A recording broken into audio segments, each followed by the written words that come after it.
Costume ready చేసుకొని ఆమె సనాతని అని చెప్పి గుండెలు బాదుకొని దుర్గగుడి మెట్లు కడిగేసి నానా హంగామా చేసినటువంటి పరిస్థితి చూస్తాం. మరి ఈరోజు సుప్రీంకోర్టు వేసినటువంటి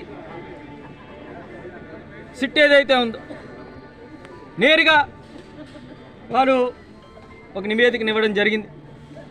ఇందులో ఎక్కడా కూడా జంతుకోవు కలవలేదు అని చెప్పడం జరిగింది. మరి ఈరోజు మీరు మొహం ఎక్కడ పెట్టుకుంటారు? ఇంతమంది కోట్లాది మంది ప్రజల తాలూకా మనోభావాలతో ఆడుకున్నటువంటి మీరు ఈరోజు ఎందుకు బయటకు వచ్చి మాట్లాడలేకపోతున్నారు? మళ్ళీ దానికి ఒక డ్రామా. నిన్న మళ్ళీ రాష్ట్ర వ్యాప్తంగా టీడీపీ నాయకులు కొన్ని డ్రామా ప్లే చేశారు. కొన్ని మీడియా ఛానల్లోనే వచ్చింది, మిగతా మీడియా ఛానల్లో రాలేదు. ఇది రిపోర్ట్ ఏమొచ్చిందన్న చూడండి. ఏ ఛానల్లో వచ్చిందన్నది కాదు కదా, రిపోర్ట్ ఏమొచ్చిందన్న చూడాలి. ఖచ్చితంగా దీనికి ఆ వెంకటేశ్వర స్వామి వారు ఖచ్చితంగా తగిన శాస్తి మీకు తెలియజేస్తారు. వాళ్ళ ప్రజల మనోభావాలతో ఆడుకునేటువంటి కార్యక్రమాల్ని ఇప్పటికైనా ఆపుకోవాలి అని చెప్పి వరకు తెలియజేసుకుంటూ వాళ్ళ స్వామివారిని దర్శనం చేసుకొని మరి పావనం చేయాలనే ఉద్దేశంతో ఇవాళ మరి ఇక్కడ పవిత్రం చేయాలనే ఉద్దేశంతో మరి 101 కొబ్బరికాయలతో ఇవాళ అందరం కూడా కొబ్బరికాయలు కూడా కొట్టి మరి స్వామివారిని ఇటువంటి ఈ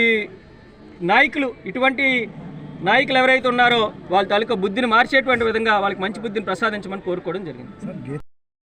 ఇప్పుడే మిత్రులు అదీప్ రాజు గారు చెప్పారు, వారి వైఫల్యాలను కప్పిపుచ్చుకోవడానికి ఏదో ఒకటి లేనటువంటి అవాస్తవాలని వాస్తవాలుగా చిత్రీకరించడంలో ఈ చంద్రబాబు నాయుడు గారు ఆరితేరినటువంటి నాయకుడు.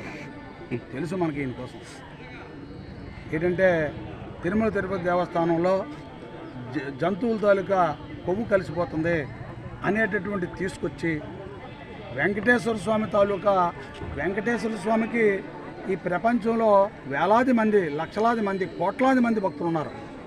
భక్తులు మనోభావాల దెబ్బతిని దాని ద్వారా వైఎస్ఆర్ పార్టీని దెబ్బతీయాలనేటటువంటి ఒక కుటిల యంత్రాంగం ఆయన ఎప్పుడు అంతే.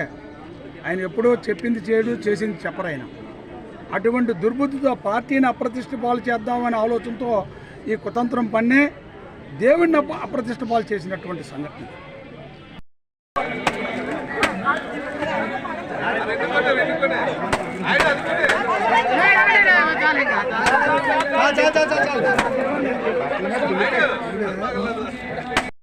Okay.